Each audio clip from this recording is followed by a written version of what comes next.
North Haven looks to continue that tradition of honest play when they begin their spring practices in 2 weeks. Pitchers and catchers are just glad to be practicing baseball again, and it doesn't bother them if it's inside or out. Connecticut state law does prohibit anyone from bringing squirrels into their own homes, but it doesn't stop Susan from loving them anyway, and that is exactly what she does. She also has some great advice for anyone who wants to do the same. After having indoor and outdoor practices for the past few weeks, the North Haven baseball team is more than ready to start the season. They will have scrimmages the rest of the weekend in preparation for their opening day game on April 8th. Mike Radomski, QNN Sports. Whether it's a ping of the bat or a pop of the mitt, the North Haven baseball team is back on the field as they start to scrimmage other local high schools. For Andrew Brockett, it is a far cry from the artificial mound and indoor practices that the team had just 1 week ago. It's unexplainable. It's a great feeling. Now the weather's getting better, the sun's out, so it's great to be back out here. Coach Bob Mayros and the Indians baseball team finished 5-15 last year, but he already likes what he has with this year's team. Offensively, we stole some bases and we hit the ball in the clutch. I mean, I'm very pleased with that today. That's something that we didn't do. As Coach says, not everything is perfect. Miscues on cutoffs and so on mental mistakes. I thought defensively we were better today than we've been in any other scrimmage. After having indoor and outdoor practices for the past few weeks, the North Haven baseball team is more than ready to start the season. They will have scrimmages the rest of the weekend in preparation for their opening day game on April 8th. Mike Radomski, QNN Sports. Warmer weather and a glove can only symbolize one thing. Spring and baseball, it coincides. Coach Bob Mayros and the players practice for the first time this week, and the team simply cannot wait to start the season. I guess it's been kind of a rite of spring for me. I've been doing it for so many years, but I still get excited. It's, kids are all excited. Pitchers and catchers are just glad to be practicing baseball again, and it doesn't bother them if it's inside or out. It feels great. Like I said, we haven't played baseball in like 4 or 5 months. Winter's cold, not a fun time of year, so it's just great to be back with the boys and having fun and doing our thing. It's always great to keep building your skills as a baseball player. It only gets better as you get older, and with the coach here and with the captains, you get a lot of tips to keep making your game better for the upcoming season. In the gym, we're doing conditioning, we're getting our arm strength back, and we're doing more of the just team chemistry sort of thing, getting that vibe and be with our family.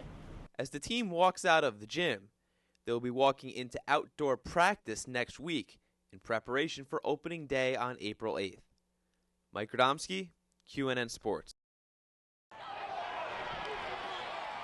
Risk-taking doesn't always work out, but one former Quinnipiac pitcher is making the best of his chance. Meet Pat Egan. Pat pitched for Quinnipiac University for 5 years with head coach Dan Gooley, and now the former Quinnipiac Bobcat is moving up in the minor league system with the Delmarva Shorebirds. It's an exciting time to get the season underway, and it's my first year being with a full season club, so it's a little bit different. A lot more games, play about 142 games, but I'm really looking forward to it. In college, you're playing fall baseball for a couple months, and then you have winter break, which is only 2 months long, and then you only have a month to get ready for your season. Here you have 5 months of off-season training where you get to lift and work out and get prepared. You need to do that, so you need to have your body in shape and your arm in shape, to withstand 142 games. It was not an easy call for Pat. It was a very tough decision, but I don't have any regrets about it. Can't really put it into words, but it's just a dream that you always wish would come true. Mike Radomski, QNN Sports. As fall approaches, so does the hockey season. The Quinnipiac men's ice hockey team started with an exhibition 4-3 win over Prince Edward Island. But our QNN Game of the Week takes us up to the TD Bank Sports Center for the Quinnipiac women's ice hockey home opener. Let's go to the tape. Bobcats lining up, just itching to start the season with a win. They take on the Sacred Heart Pioneers, who have lost 2 in a row to begin their season. It doesn't look good for Sacred Heart early on. Freshman Brianne Polchi skates in and aims top shelf for the 1-0 Bobcat lead. Just 2 minutes later, it's another freshman. Quinnipiac with some fine passing in front to Heather Hughes, who beats Emily Sierra for the 2-goal lead heading into the first intermission. Do a good job with that ice, guys. We've got 2 more periods to go. Out of the break, Kate Dunlop scores to bring Sacred Heart within a goal, and Bobcat coach Rick Seeley brings in Victoria Vigilante for the rest of the game. On to the third period, where the Sacred Heart turnover is costly. Brittany Lyons waits around for it, then gets the loose puck and finds the net for the 3-1 lead. Quinnipiac would add a late empty netter for the 4-1 season opening win. The Quinnipiac women's soccer team is currently in third place in the Northeast Conference. With a win against Long Island on Friday, the Bobcats welcome the Wagner Seahawks to town on Sunday in less than ideal conditions. It's our Q&N game of the week. Let's go to the highlights. Rain, rain, go away. We got soccer to play. But both teams look like they're dressed more for a blizzard than a soccer game. Just look at Quinnipiac walking in here.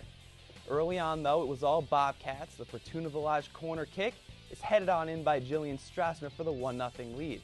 And Quinnipiac has some nifty passing. Shot is blocked, but it trickles in just there for the Bobcats' 2-0 lead. They're actually up by 3 goals at this point, but Wagner makes a late break. Brianna Vassallo scores back-to-back goals as this one trickles on in past Biz Cook. And just for safe measures, 1 minute later, Lindsay Oliveri taps it in for the 4-2 Quinnipiac win. Bobcats are happy, while the Seahawks have the agony of defeat. Also on the national scene, the Major League Baseball playoffs started last night, and we have a trifecta of games to show you on our journey from coast to coast. Let's start in New York with the Yankees and the Twins. It's the first playoff game at the new Yankee Stadium. The home team trails 2-0 until the captain Derek Jeter ties up the game with the home run to left field. It was the first postseason home run hit at the new stadium. On to the 5th inning. Yankees ahead by a run when Alex Rodriguez laces this ball to left field. It drops in for a hit. The Yankee shortstop scores and New York goes on to win 7-2. Down the turnpike, Rockies trailing the Phillies when Ryan Howard hits it to left field, and Carlos Gonzalez can't catch it. Phillies up by 3 runs. And in the 9th inning, Cliff Lee goes for the complete game and he gets it with this strikeout. It's a 5-1 Philadelphia win. Take a quick ride to California, where the Dodgers trail early, but Matt Kemp reverses that fortune with a 2-run home run. The Dodgers take advantage of Carpenter, St. Louis, and a few costly mistakes in the 5-3 win. And a quick look at the scoreboard also shows us the Colorado Rockies are ahead of the Philadelphia Phillies 5-3. That's in the bottom of the 8th inning. And we also want to remind you tonight the Red Sox start their postseason bid for a world championship when they take on the Los Angeles Angels of Anaheim at 9 o'clock. And longtime Atlanta Braves manager Bobby Cox announced Wednesday that he will retire after the 2010 season. Cox has managed the team since 1990, leading the Braves to 4 pennants and a world championship. Cox will stay on as a consultant following his retirement. And men's ice hockey opens up its season Friday night at Ohio State. You can listen to all the action live at QuinnipiacBobcats.com.